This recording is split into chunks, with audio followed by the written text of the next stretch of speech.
Ladies and gentlemen, what's up? This is BC. This is another episode of Supreme Being.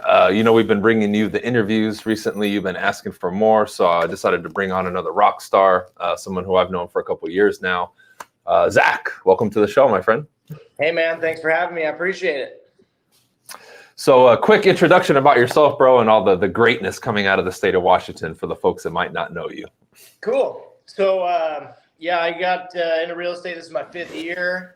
In about 4 years, I sold about 200 houses individually. And then last year, I actually stepped out of production because I got a team of 30 here now. And I ended up starting a flipping company, a wholesale company. I got about 15 doors now, and we're just about to launch a property management company. So things are blowing up here, and we're really excited, but we're doing it kind of unconventionally. So it's kind of fun. Love it, bro.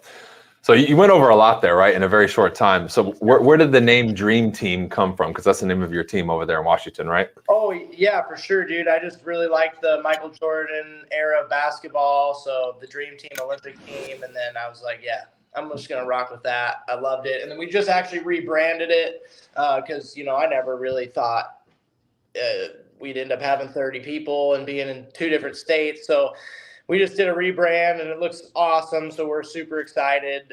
It's just been kind of a crazy ride the last 12 months. Yeah, man. It's been amazing to see your growth, bro. Was it kind of like the team structure from day one and you decided to do that as soon as you got in the business, or did it just kind of organically happen as you started having success in the business? Yeah, exactly. And it probably, I'm not sure if it was the same for you, but almost kind of seems like it, right? Like where you start blowing up or whatever that's called, or you start doing well and then people start going, Bryan, probably at the beginning, how'd you do that? How'd you do this with cold calling and door knocking? And then it was kind of like, okay, I'll just do 5 people. And then it was like, okay, I'll just do 10 people.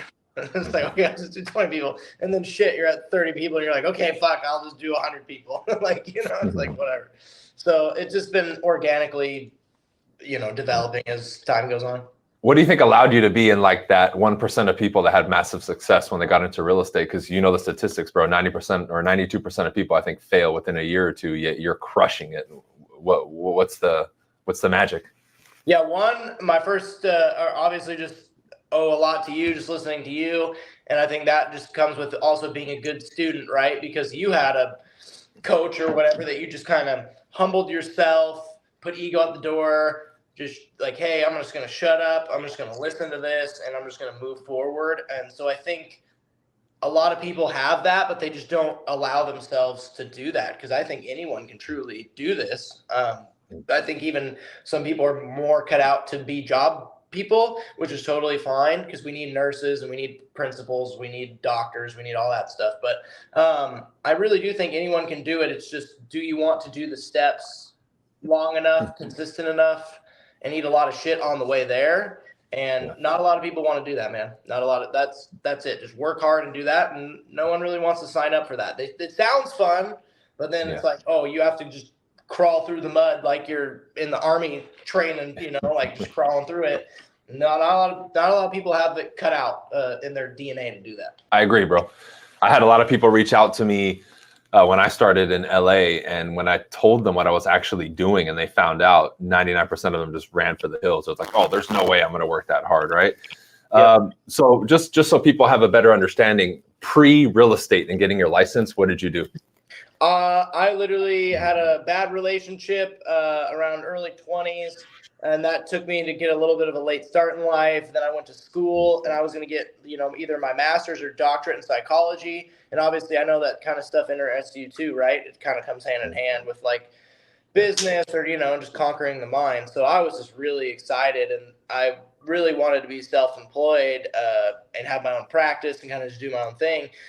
And then met my wife, and I was just washing dishes in college, dropped out, started selling some cars, realized I could sell stuff. And I was like, I'm just going to get my real estate license, and then I'm just going to make $60,000 a year. And lo and behold, we're way beyond anything that I thought was possible. So. That's amazing, bro. What initially sparked the idea for real estate? Because I think it's rare that people get into sales and do well and then automatically think real estate. Yeah, it's pretty tough because I sold like 64 cars in like 4 or 5 months. So I could have just probably rode my way up to finance and if you know cars at all, if you're in finance and cars, easiest job in America, probably, period. You're just selling warranties, you're sitting in the box, you're just talking to banks, you make 200 grand. It's the easiest money. So I definitely saw a path of like, wow, I could just cash that in, done my 30 years or whatever. But I think the car business is like, would have just ruined my soul. It's just so brutal, dude. Like, I mean, we deal with objections, but very often you hear like, oh, you're a piece of shit, you realtor. You hear that every day in the car world. And I mean, hey, at some point, people don't affect you, but if you hear that every day, I don't care how strong you are, that's pretty brutal. So it's just like, I was like, I just don't think that's for me. I think this realtor thing, though, it's kind of the same thing. And, it's like the stigma just doesn't exist as strongly as it does here. So I just felt like my path to victory might have been a little easier in that realm. Yeah, too. Makes sense. So you start, what does the first couple months, first year look like in the business? And then we'll kind of roll into what you're doing with the team. Cool. I don't know how it was for you, man, but I almost quit like 6 times. I didn't sell a house for 6 months. And I was just like, I suck at this. I just want to quit. Because I feel like real estate tests your soul, it tests your body, it tests your mind, it tests everything. Like it makes you who you need to be to do the job. And that first 6 months was brutal, and then I sold 25 houses after that. So thank God I didn't quit. And then then boom, boom, boom, and then I just started stacking cash, and now I have a bunch of doors, and it's can't really go back from that. Life's changed forever. Oh yeah, brother. What was it? Was it an accumulation of things? Was it an aha moment? Was it an implementation of something that caused you from nothing in those first 6 months to having that like explosion?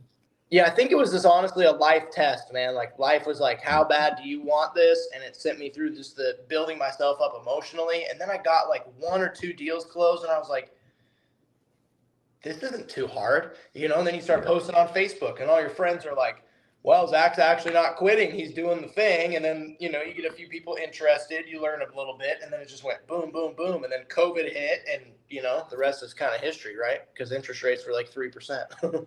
Yeah. So kind of walk us through what it was like for you to transition from just being by yourself to like bringing on your first couple team members. Because I think you made that seem seamless, but a lot of people struggle with whether it's like a part-time assistant or bringing on an agent. That step for them to go from just like an individual salesperson to a leader is a leap of faith that most people just will never take. Can you walk us through that? Yeah, well, first off, I had the capital, so I could really afford to, lose money. And then you're probably the same way too, but I really believe in like giving people a shot, right? The right people. I think that just comes from being a sports person. You were in sports, so like you probably saw guys where you were like in high school or middle school or whatever, like, oh, that guy can't really ball. And then like he goes and takes the summer and comes back and he's just like kicking ass, and you're like, that's my guy, let's go. So it's like, I think you give those guys those chances, and then you just sow into them and give them some patience and time. Because I really do think that, for the fast person, maybe like me or you, it takes 12 months. For a little bit of a slower cooker, it could take 2-3 years to really like figure this out, become the person you need to be. So I really just wanted to find some of my friends that I thought were good people and I would like to be around, and then get them. Oh, nice. Cool. Sorry, man.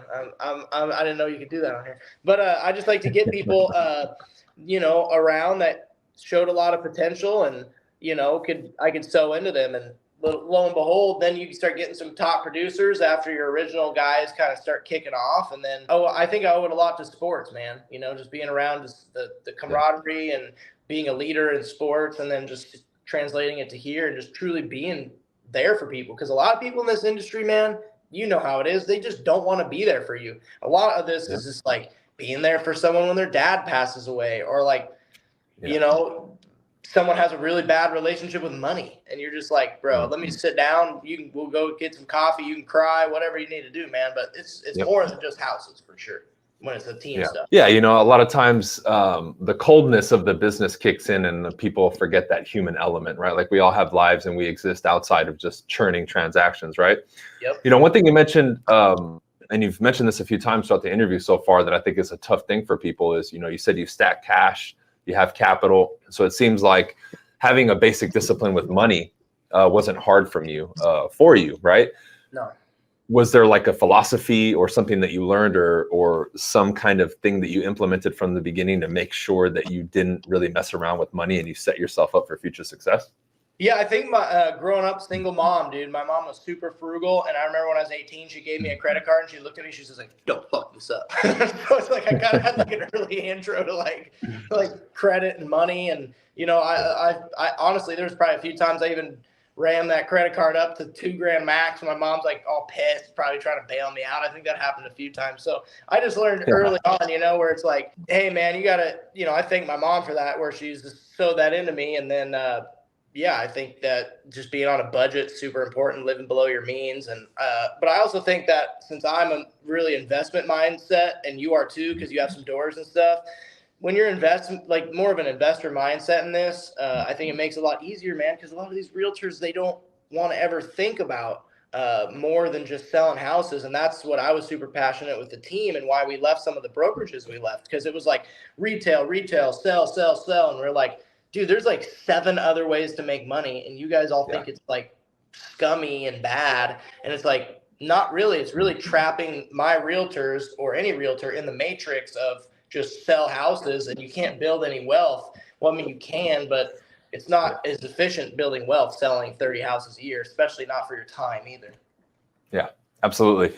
So like the first check or two that you closed, like those first 2 or 3 deals, what did you do with those checks? Oh God, I don't even remember. I think I just freaked out, to be honest. I didn't do anything. I just was like, oh my God, I can't believe I made this much money. My first check was shit though. It was only like $1,200 because I was like, you know, half deal, 50-50 team. So I didn't make a lot of money at first, but when I first got my first few bigger deals, like 7, 8, 9, 10 grand, I just couldn't even believe. I think the most money I'd ever had in my bank account at that point was $5,000. And I was just like, oh, this is crazy. So I was just stacking cash. Pretty cool, bro. I mean, it's amazing. So you start bringing your people on, right? If we go back to the team, what type of structure did you have initially for your team in regards to production or training? Because when somebody comes into the business, I think, and I'm sure you found this because you have so many people now, people have different ideas of what the business actually is. So bringing people in and kind of streamlining that process can be challenging at times. What were some of the things that you did? Well, I didn't really even know at first, right? Because I never had the like Keller Williams experience or anything like that to kind of learn. So I kind of just freeballed it, to be honest with you. So I was just getting in some friends. And I think just at first it was just like, guys, just call me. I'll give you enough breadcrumbs. I'll walk you through these documents. I'll give you enough and then just go work. And then when you like meet a roadblock, just call me. Just call me when you guys are stuck and you just can't figure it out, or just drive to my house at 8 o'clock. So, and because I fully believe that entrepreneurs like learn through action, not just me in a class writing on a whiteboard and say, this is how you do this. And this is earnest money. Like no one wants to listen to all that shit. So I think that became so much like such a unique thing because not a lot of people are doing it. And I just kind of like going with the flow, trying to figure my own thing out. And I was selling so many houses at the time that maybe, you know, I never really looked too deep into it, but then it just kind of worked, you know. So then all these guys started working for them. And then we got a little bit more methodical over the, you know, the last few years. And because the last few years as a team, we've been doing about 200.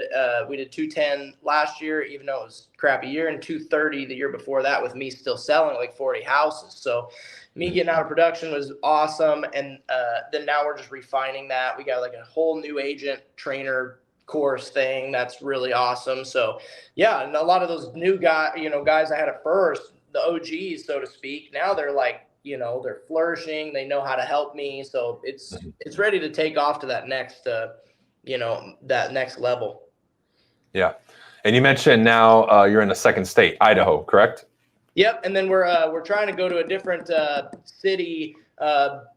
It's kind of towards Seattle. It's called Tri-Cities. We have a few agents there that they're talking to me right now. So yeah, we might be in like 3 different areas here soon. Love it, man. When did the 2 questions? When did the first initial expansion into Idaho occur? And then we'll get into kind of like the investment side and the wholesale side. Okay, cool. Like 2 years ago, I did a cross sale with this girl named Kelsey, and I just loved her, man. Like we just connected, like totally brother sister right away. It was just easy.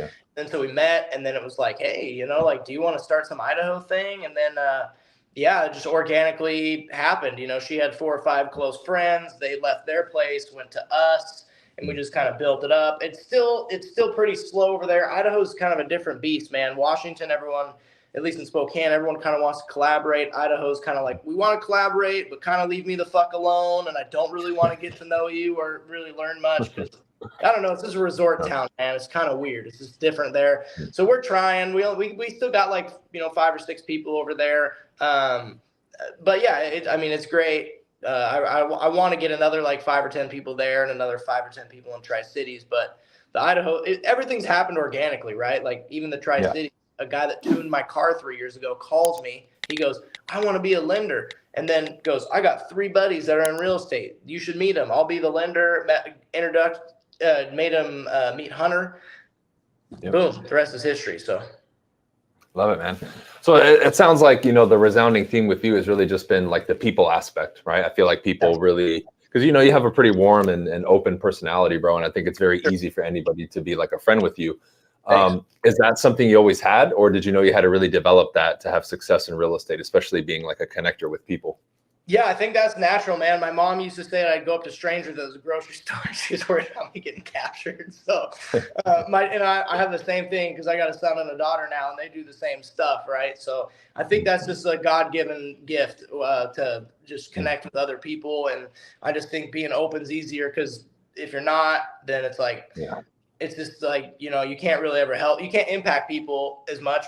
You gotta be. But you talk about it all the time, right? You put yourself out there and you get haters, and some people that love you will hate you later. So you got to deal with more shit. But if you don't, then how do you even have the chance to help and impact other people if you don't put yourself out there, Yeah, man. What were maybe some of like those tough personal moments maybe you had in those first couple of years? Like, do you remember any? Do any stand out to you, whether it's like a hater or not having money or anything like that? Yeah, I mean, the first brokerage that I was at, I was only there for like 2 weeks, and they started a lot of like drama about like personal life stuff stuff I wasn't even doing. So that almost pushed me out of the business because I was like 24, 25-year-old kid, never had anyone in my family in real estate. And that almost shot me right out of the water instantly. And I wasn't strong mentally then either because I was just a young kid trying to figure it out. And then, yeah, I mean, I've had a lot of just relationships, promises made, bad partnerships where this guy, makes me lose 30 grand and just like, acts like nothing happened or, takes my friends into a flip or something. And then like almost, makes it go into bankruptcy. And then you're like, he's the guy. It's just like, okay. So, this is, I sold houses for a builder for a while, and he turned out to just kind of be a rotten dude. So, I've had stuff along the years. And then, of course, I'm, just like you're the different guy. I'm a different guy. So being the dream team guy isn't always fun because the industry just hates you. And you had long hair. So it's like the Caldwell Bankers or the Windermere's of the world aren't like, Bryan's great. He's a stand-up guy. And they're like, who the fuck is this guy, right? So, that's always like, at some point you're always like, yeah. And then at some point you're like, damn, man, come on, dude. Does it have to be every day or like every week? Can you give me can you give me 3 weeks off here, man? So, it gets a little brutal being different, but it's always worth it because your crew is always going to be tighter and better than everyone else. Yeah. Yeah. Have you dealt with that a lot? Maybe like at the local level or the social media level with like you and your team? Do you guys get like kind of some flack from the local community? Oh yeah, dude. Like they think that, and you've met my crew, man. Like we'll have a few drinks, but we don't like party or do anything. Yeah. I was like, they're the Wolf of Wall Street. Like we're doing coke off strippers' asses and shooting midgets out of a cannon or something. It's like, no, dude, we're just goofy, man. We just have fun. But it's just, I mean, that's good though, because it's just that different from the norm. And I think we've disrupted it so much now that obviously we have 30 people. I would assume that's probably one of the bigger teams in Spokane, agent count wise. I don't know. I'm sure there's probably some that do like 300 or 400, units a year because all of our guys are pretty relatively new. Yeah, we get a lot of shit for being different. That's for sure. Yeah. Right up my alley, dude. So in regards to like recruitment and bringing people on, has it been all organic or have you done any kind of like traditional stuff to try to recruit people? Yeah, pretty much all organic. I mean, there's been a few times where I'm, like I could see someone talking to me. I'm like, hey, I'll meet you for coffee. And that's about it, So like, I guess you could probably say out of 10 recruiting, it's probably like a 5, where you're like, hey, I'll at least do initiative to offer you a Calendly invite to go meet me for coffee. But there's a few, there's definitely a few that I've kind of reached out to. I'm like, I really want to work with you, So I'd say, and I think we're getting into a time now where I got kind of like, you probably have the same thing where at some point you get so big, you got team leaders. So you kind of have some like, mini teams within the teams kind of thing going. So I got, I've told a lot of those guys like, hey man, it's your guys' turn, like I've kind of ran my race and done my thing. I'm going to keep banging away. I'm not going to go anywhere because what else am I going to do? But like you guys are the, you're doing stuff like you guys have to, kind of make your own mark here. You can bring people to me and I can go, this is what I've done. Here's some accolades. Here's how I can help you. But at some point, the guy's got to start recruiting, I think, at this point. Yeah, they're going to have to graduate, basically, right? Yep. Cool, dude. So in regards to, again, the team, dude, because I'm always curious about this. As soon as I went from being individual to a team model, like it really changes, especially from a financial standpoint, because now you have more overhead, right? You're paying people, you have employees, you have other agents. You're not like 100% profitable, like just selling a deal and you have your split. Now you have splits with team members and that kind of stuff. So from like a profitability standpoint for you on the business side, is there anything that you do to make sure that, as this thing grows, you still keep that profit margin high? Because that's what I'm finding with a lot of people who run big teams. They'll generate 2 or 3 million in commission and money, but they'll walk away with like $100,000. I'm like, dude, is it even worth it? Yeah. So same thing. Our margins aren't like crazy because a lot of my guys are like 80-20, 70-30.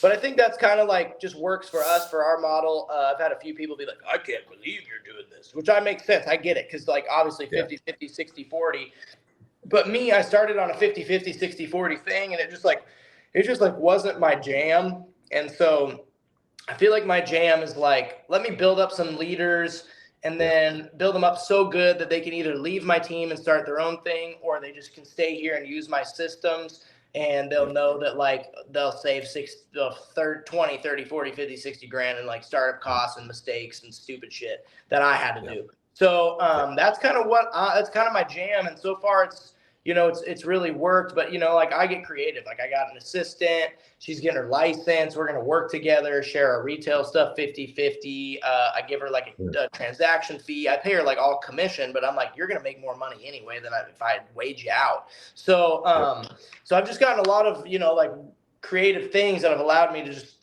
maintain my my profitability and like still give my agents a good deal. So I've kind of really designed it that way.